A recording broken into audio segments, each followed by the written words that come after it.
Welcome to our channel. Today we how to activate USAA insurance renewal alerts on mobile. Detailed guide step by step clearly. To activate USAA insurance renewal alerts on your mobile device, start by opening the USAA mobile app. Log into your USAA account using your credentials. Once you're logged in, navigate to the main menu, usually found in the upper left corner of the screen. From the menu, select Settings to access your account preferences. Look for the Notifications option within the Settings menu. Tap on Notifications to view your alert preferences.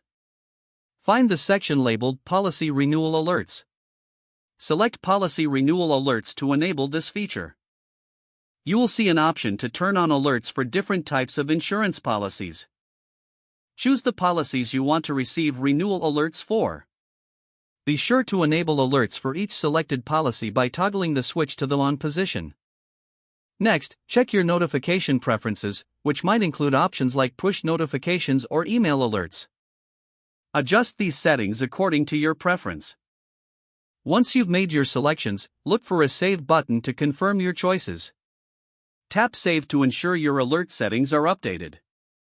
Now, exit the Settings menu and return to the main screen of the app. You should now start receiving alerts as your insurance renewal date approaches. Remember to periodically check the app for any updates to your notification settings. This will help you stay informed about your insurance policy renewals.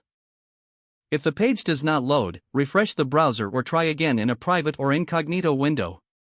Make sure you are using the correct email address, then retype it carefully to avoid small typos. If your password is not accepted, use the Reset option and create a new strong password you can remember. Check your spam folder for verification or security emails, then complete any requested confirmation steps. Enable two-factor authentication if available to improve account security and reduce unauthorized access risk.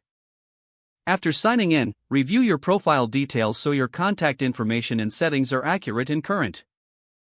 If you see an error message, note it down and try again after restarting your device and internet connection. Log out when you finish, especially on shared devices, to keep your account and payment information secure. If the page does not load, refresh the browser or try again in a private or incognito window. Make sure you are using the correct email address, then retype it carefully to avoid small typos. Don't forget to like this video and subscribe to our channel for more step-by-step tech guides.